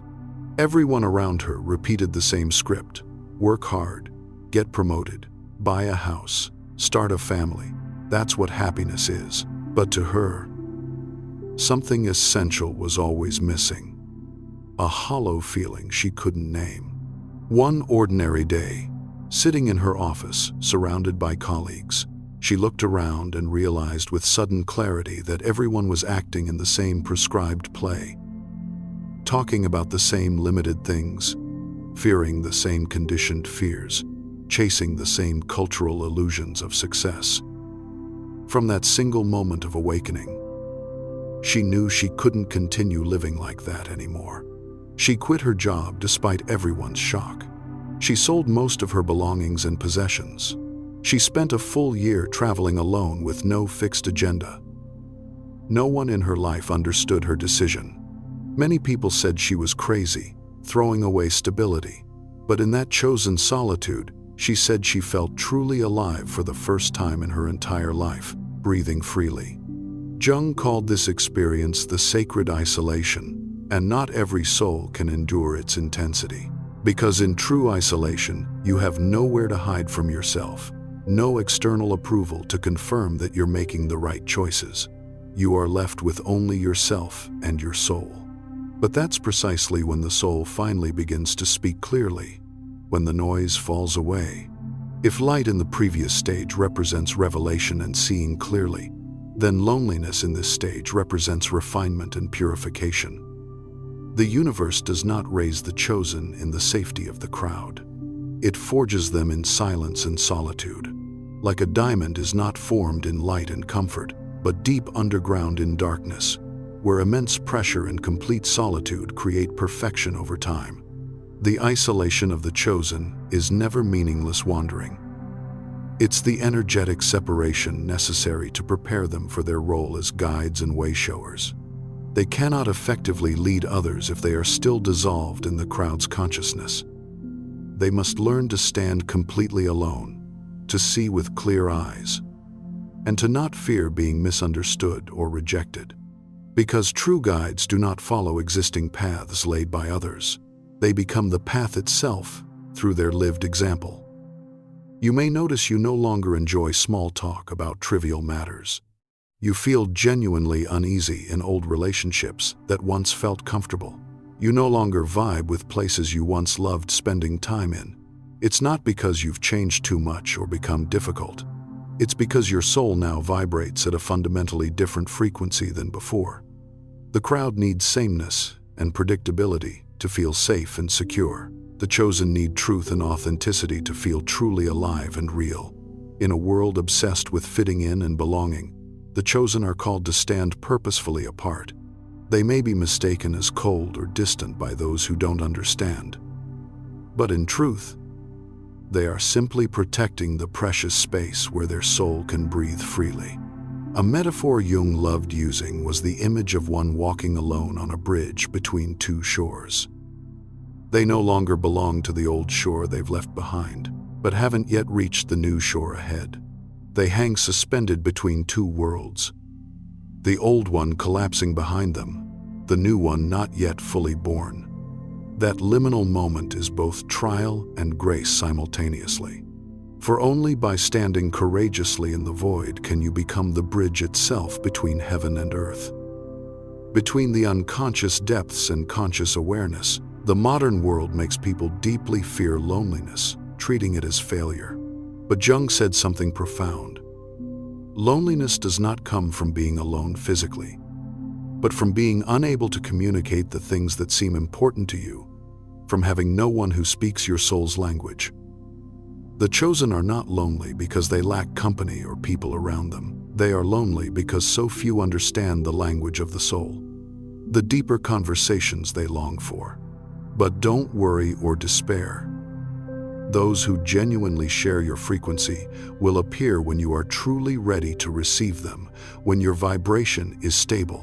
Loneliness is only a doorway you must pass through, not a destination where you'll remain forever. Remember that the greatest souls in all of human history, from Jesus to Buddha to Jung himself, all went through extended phases of being misunderstood and separated from the crowd. Only when they no longer belong to the old world could they begin to create and embody the new one. If you're in that stage right now, feeling different, feeling unseen and misunderstood, don't try desperately to blend in or conform. Let that difference be the sacred mark of your soul's uniqueness. The chosen were not born to fit into existing molds, but to awaken new possibilities. And sometimes, to awaken the world around you, you must dare to stand completely alone first.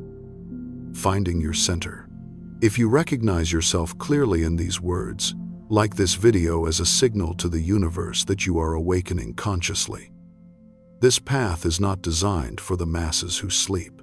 It is for the souls brave enough to go beyond the crowd and become fully themselves. Number 3. The inner frequency that awakens others. Something genuinely miraculous begins to happen once you've walked through your own darkness and learned to stand alone in your truth. Your energy begins to spread outward naturally. It's no longer an isolated light burning only for yourself. It becomes an awakening frequency, a vibration that makes those around you remember and reconnect with the deepest part of themselves. This is when the chosen move from pure self-reflection to active illumination. From simply seeing themselves clearly to awakening the dormant light within others around them. Carl Jung called this developed stage the self-archetype, the archetype of wholeness and completion. When a human being reaches this level of integration, they not only recognize themselves fully but become a clear channel for the awakening of the collective consciousness. Jung believed that within every person lies the center point of the self, the sacred place where consciousness and the unconscious unite perfectly. When a chosen one lives entirely from that centered place, their presence becomes hypnotic and magnetic, a field of energy that causes others to adjust themselves naturally without a single word being spoken. Like a perfectly tuned instrument, their frequency resonates with and awakens the souls around them. Modern science calls this phenomenon emotional contagion. Neuroscientists have discovered mirror neurons in the brain that fire both when we perform an action and when we witness someone else performing it. When we witness someone who is authentic, joyful, or at peace, our own neural cells mirror that state automatically. You don't just observe peace intellectually, you feel it in your body. That's why, beside a chosen one, you suddenly feel calmer, lighter, and even healed without understanding why or how. The chosen don't preach doctrines, nor do they try to save anyone or fix people. They simply exist as they are. Their very presence is the medicine others need. Like a candle burning in complete darkness, they do not argue with the night or try to convince it. They simply shine steadily, and the night retreats on its own. A woman named Alina once shared that she didn't understand why strangers often came to confide in her deeply, even sharing things they had never told anyone before. It wasn't because she had all the answers or gave brilliant advice. It was because people felt completely safe near her energy. There was something gentle yet steady in her gaze that made others incapable of lying to themselves in her presence. After one brief conversation, a friend hugged her tightly and cried, saying, "I don't know why, but when I'm around you, I just want to be real and honest." Alina didn't do anything special or unusual. She simply listened with her soul fully present, and that is the unmistakable mark of the chosen. They don't change the world through clever words or arguments, but through inner frequency and presence. When you reach that state of being, you no longer reflect others' darkness back at them. You awaken their light, reminding them of what they forgot. Your presence becomes a transparent mirror through which everyone who looks sees the most beautiful part of themselves reflected. Many have felt that same quality of presence in figures like Princess Diana. She wasn't a philosopher or religious leader, yet she could make people feel genuinely seen and deeply touched. Jung said that souls who transcend the personal ego become collective symbols for humanity. They awaken in others the forgotten qualities of our shared humanity: compassion, courage, and inner light. Princess Diana never lectured people about kindness or gave sermons. When she knelt down to hug an AIDS patient at a time when the world was still terrified of the disease, that single gesture touched the deepest part of us all. She didn't just do good deeds, she awakened awareness through her being. Her energy was the living proof of the awakening frequency Jung described, where love is no longer words or concepts, but a force that moves souls directly. And this is exactly what Jung foresaw long before science proved it. The meeting of two personalities is like the contact of two chemical substances. If there is any reaction, both are transformed. Every encounter with a soul carrying light is a spiritual chemical reaction. When you reach this stage, you no longer need to prove your worth or persuade anyone to wake up. You understand deeply that living authentically is itself the invitation, and those who are ready will come naturally to your light. Jung believed that a person united with the self is no longer a separate individual, but a gateway through which the collective unconscious flows freely. They become a vessel for something greater, both human and divine.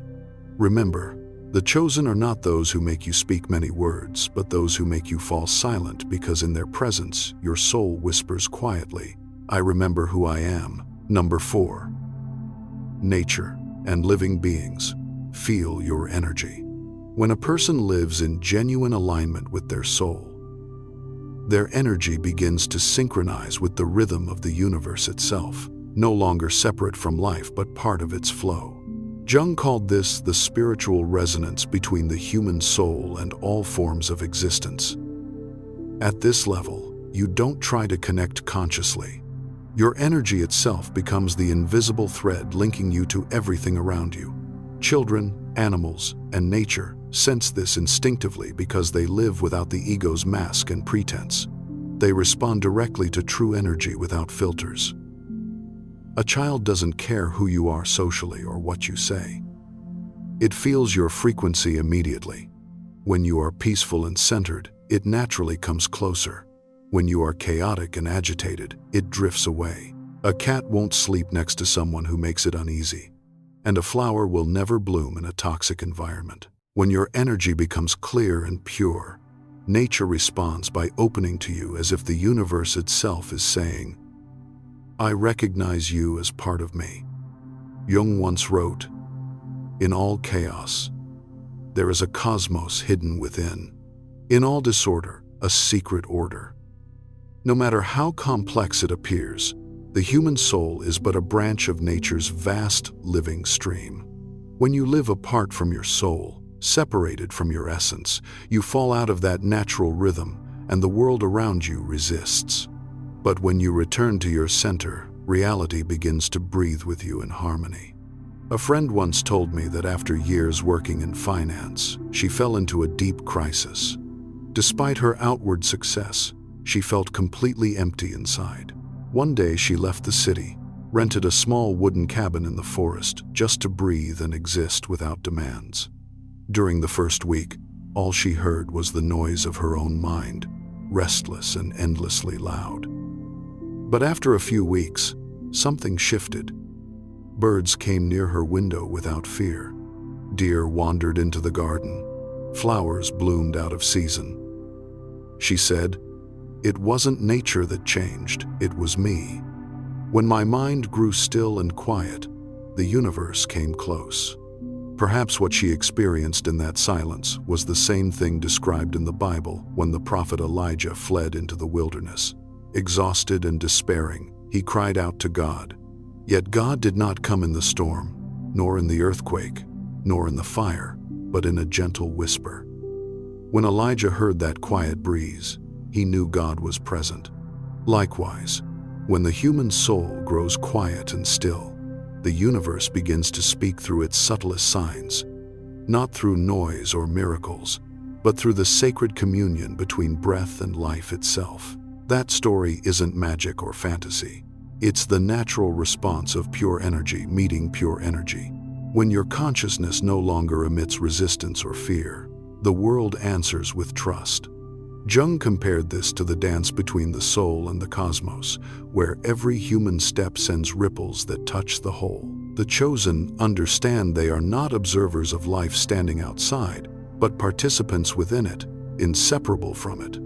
If you've ever walked in nature after rain and felt an odd energy flooding your chest, not happiness, not sadness, but perfect peace, that is the sign you are resonating with the frequency of life itself.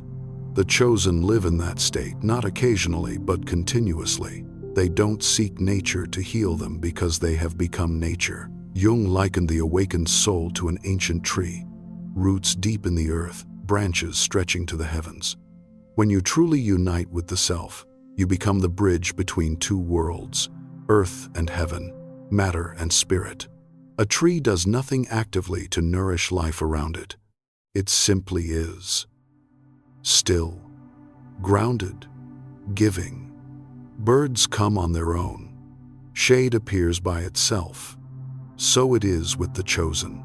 They don't try to be special or prove anything, but their presence makes everything around them more alive.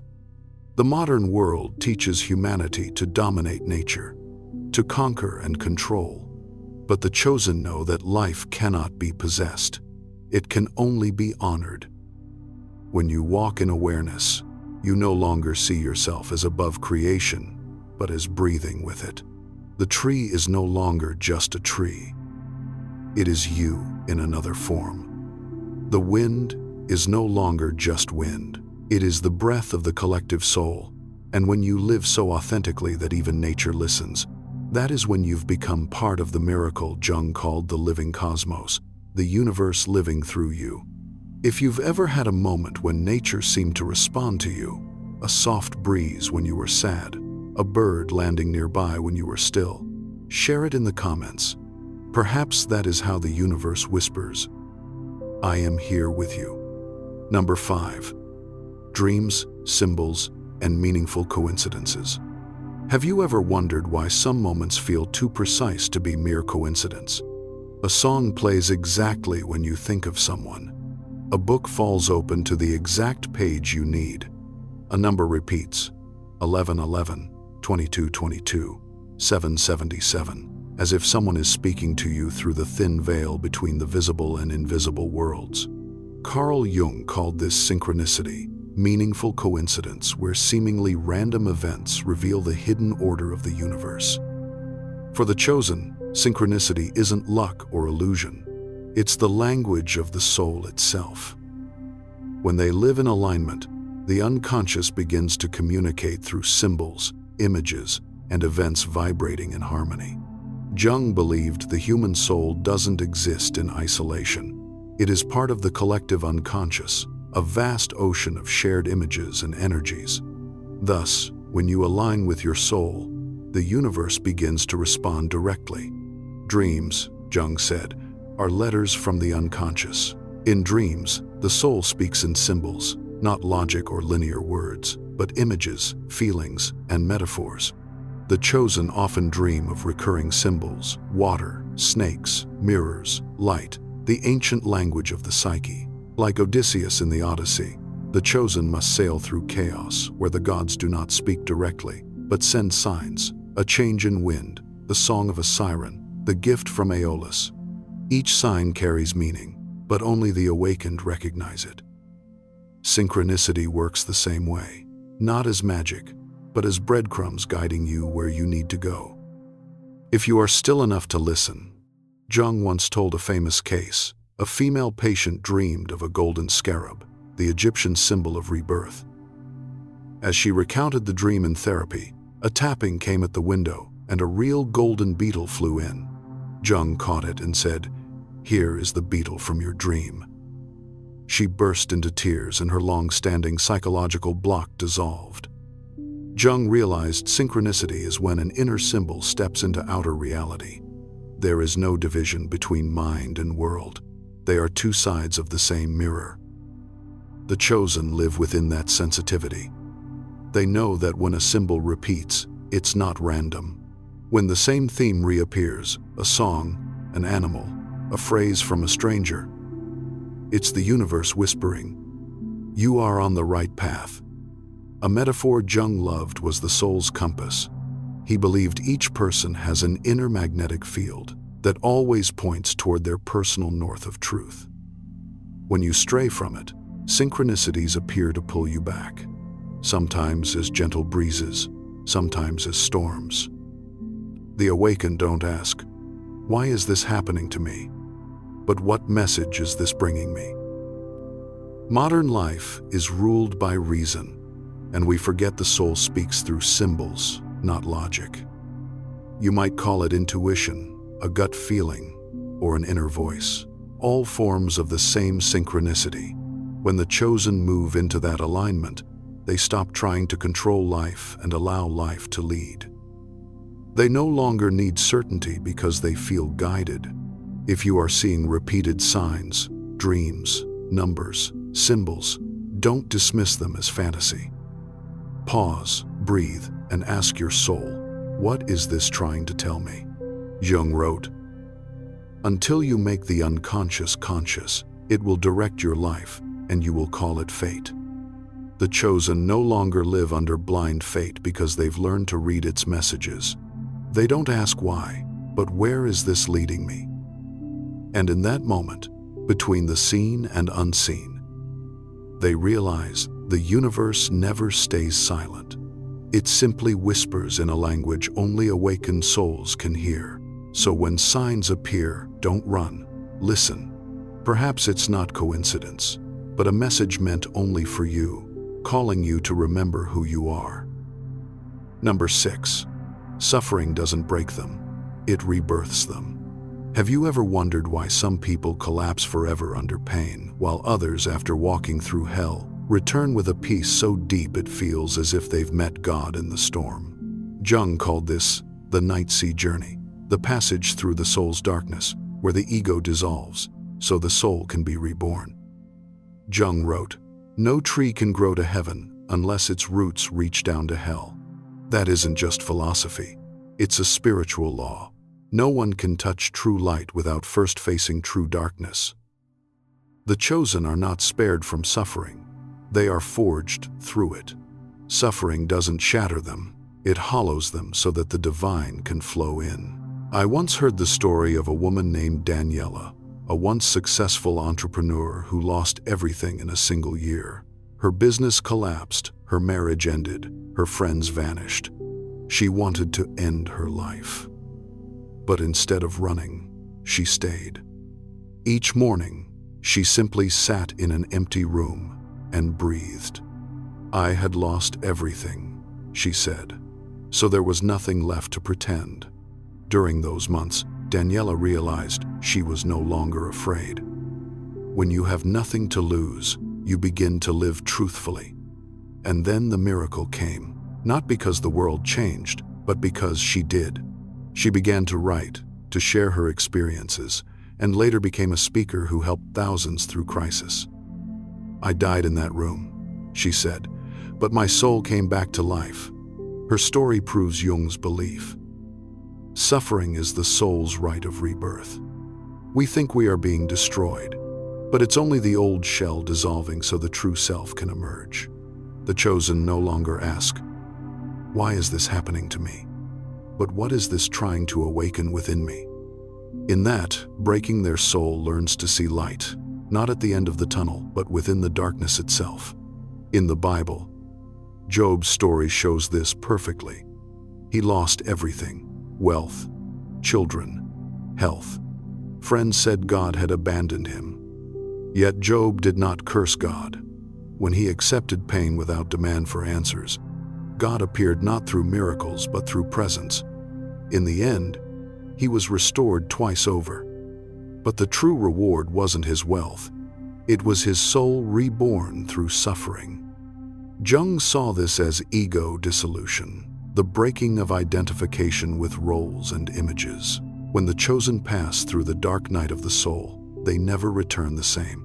They come back with eyes that see through illusion, hearts softer yet stronger, and a silence that carries power, what Jung called the birth of the self. Imagine the soul as a seed buried underground. In darkness, it cracks and decays, but that breaking lets the sprout rise. If the seed feared darkness, it would never become a tree. Likewise, if the soul fears pain, it stays trapped inside the ego's shell. The chosen understand that true light is born only when darkness is embraced. The modern world teaches us to chase happiness at any cost. But the chosen know sometimes the road to joy runs straight through hell.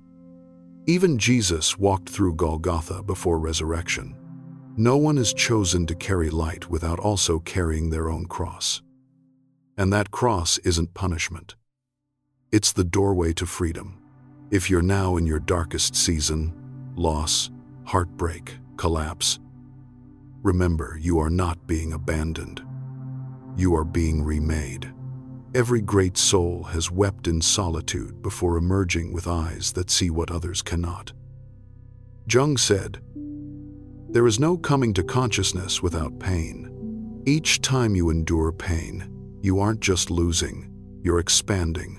Suffering is not a sign of failure, but of transformation. And once you survive that night, your inner light never dims again." Pain doesn't break the chosen, it rebirths them.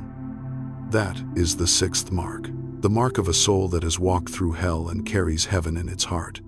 If you've ever gone through your own dark night of the soul, where everything fell apart but led to awakening, leave one word that describes what you learned from your storm. Maybe resilience, rebirth, faith, or simply light. One word, but it may touch someone else who's walking through their own night. Number 7. The surrender of the ego. The power of letting go. After the soul has walked through light and darkness, through solitude and awakening, there comes a final stage. Every chosen one must face surrender. It's no longer a battle with the world or the self, but the moment they realize there's nothing left to fight, they no longer need to win, to prove, to hold on. They only need to trust. Jung called this the surrender of the ego. Not surrender in weakness, surrender in wisdom. When the ego stops grasping, the soul becomes free. The chosen understand that true strength lies not in control but in absolute trust in the deeper order of the universe. Have you noticed that the more you try to control everything, the more exhausted you become? The more you demand that life follow your plan, the more anxiety consumes you. Yet there comes a moment when you finally let go. Not out of defeat, but acceptance. And suddenly, everything begins to fall into place like murky water that clears when you stop stirring it. One viewer once shared that she spent her whole life trying to make everything perfect. Her job, her relationships, her image. The harder she tried, the smaller she felt. Until one day she sat down and said, "Enough, I can't anymore. Please lead me." And strangely, from that moment on, doors she had been knocking on for years began to open. New work, new people, and most of all, a peace she had never known. Jung said, The greatest and most important problems of life are all fundamentally insoluble. They can never be solved, but only outgrown. When the ego stops resisting, real life begins. The chosen know that not every question needs an answer, and not every plan needs completion. Some problems don't disappear because we solve them, but because we grow beyond them. Surrender doesn't mean giving up desire. It means releasing attachment to outcome. They no longer ask, when will it come, but who must I become for it to come naturally? Neuroscience affirms this. When we enter a state of trust and relaxation, the brain shifts from beta waves, stress, analysis, to alpha and theta, states of creativity, intuition, and deep subconscious connection. Dr.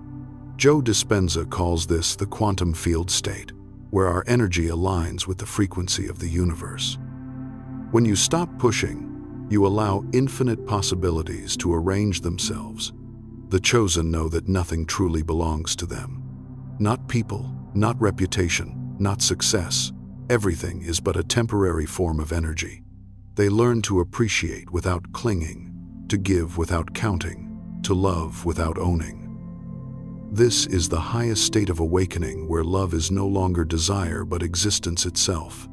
Imagine the soul as a boat on a river. In the beginning, it rows desperately, fighting the current, the waves, trying to steer by force. But eventually, the chosen realize the river knows the way.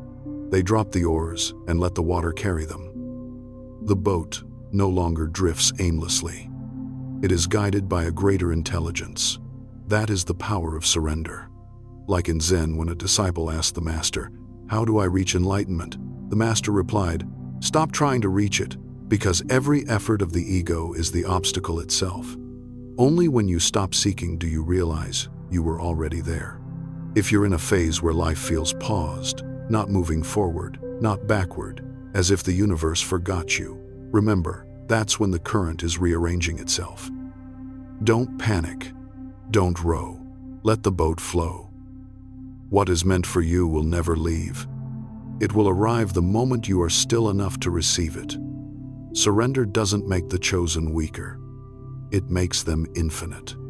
Because once they are no longer limited by the ego, they become pure channels for the universe to flow through. They no longer ask, "How do I control?" but "How do I trust?" And in that question, they find the answer, Jung called the harmony between soul and destiny. In the end, the chosen realize true freedom is not having everything. It's needing to control nothing. And when they surrender, they do not fall. They rise. The chosen ones did not come to chase the light. They came to be the light, not the kind that dazzles for attention, but the quiet flame that guides others through the world's darkness. They are not loud or showy, but wherever they walk, their energy makes lost souls remember their true nature. Every mark they carry is not proof of superiority, but fulfillment of a soul promise to live wholly as themselves. The path of the chosen is not about seeking power, but returning to the silent center within, where nothing needs to be held because they have become everything. If you feel yourself awakening in a sleeping world, if you feel a deep calling to live differently, know this: perhaps you are one of them, a chosen soul, not because you are better, but because you are brave enough to awaken. If this journey tonight has touched something deep within you, if you felt a quiet recognition stirring in your soul, share this light by subscribing to Jung at Night. Let this channel be your companion on the path of awakening, where every night we explore the depths of consciousness through Carl Jung's timeless wisdom. Subscribe and turn on notifications so you never miss a journey into the mysteries of the self, the shadow, and the soul's transformation. And if you recognize yourself as one of the chosen, leave a comment below sharing which of the 7 marks resonated most deeply with you. Your words might be exactly what another awakening soul needs to hear tonight. Now, as this journey comes to its gentle close, let these truths settle into your unconscious as you drift into sleep. You are not separate from the wisdom we've explored tonight. You are part of it.